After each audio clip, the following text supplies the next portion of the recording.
গ্রামের এক কোণে স্ত্রীকে নিয়ে বসবাস করতেন গরিব রাখাল রহিম।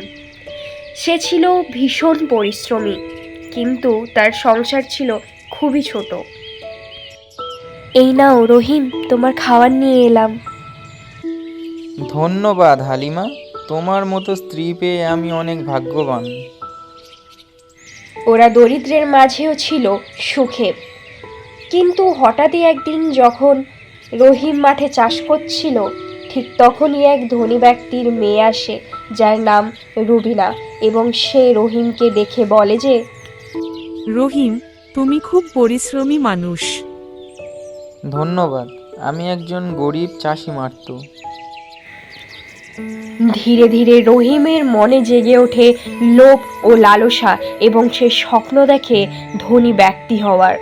অপরদিকে রবিনার বাবা ছিল এক নামি দামি ধনী ব্যক্তি। রহিম, তুমি কি আমাকে বিয়ে করবে? আমাকে বিয়ে করলে তোমাকে আর গরিব হয়ে থাকতে হবে না। আচ্ছা রুবিনা, আমি ভেবে দেখব।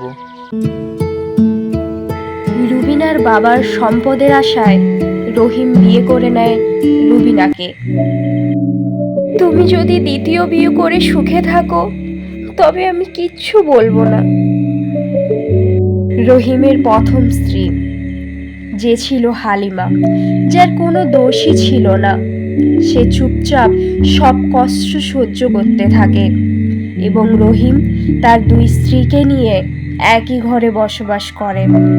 কিন্তু হঠাৎই একদিন, আমি এসব গরিবের খাবার খেতে পারবো না।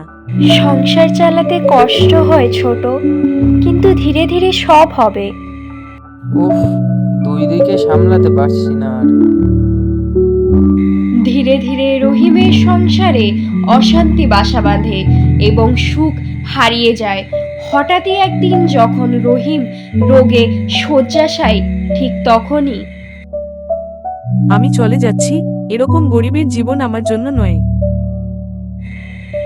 রুবিনা ছেড়ে চলে গেল, কিন্তু হালিমা রয়ে গেল রহিমের পাশেই। তুমি চিন্তা করো না গো, আমি সর্বদা তোমার পাশে আছি। হালিমা, আমি জীবনে অনেক বড় ভুল করে ফেলেছি। তুমিই আমার সত্যিকারের সঙ্গী, আমাকে তুমি ক্ষমা করে দিও হালিমা। মনে ভালোবাসা থাকলে সব ক্ষমা করা যায় গো। রহিম বুঝলো যে জীবনের আসল সম্পদ হলো বিশ্বাস ও ভালোবাসা, এবং সে ধীরে ধীরে সুস্থ হতে লাগলো। দুটি নয়, এক হৃদয়ই যথেষ্ট, যদি তাতে ভালোবাসা থাকে। শেষমেশ গরিব রাখাল রহিম পেল জীবনের এক আসল শিক্ষা।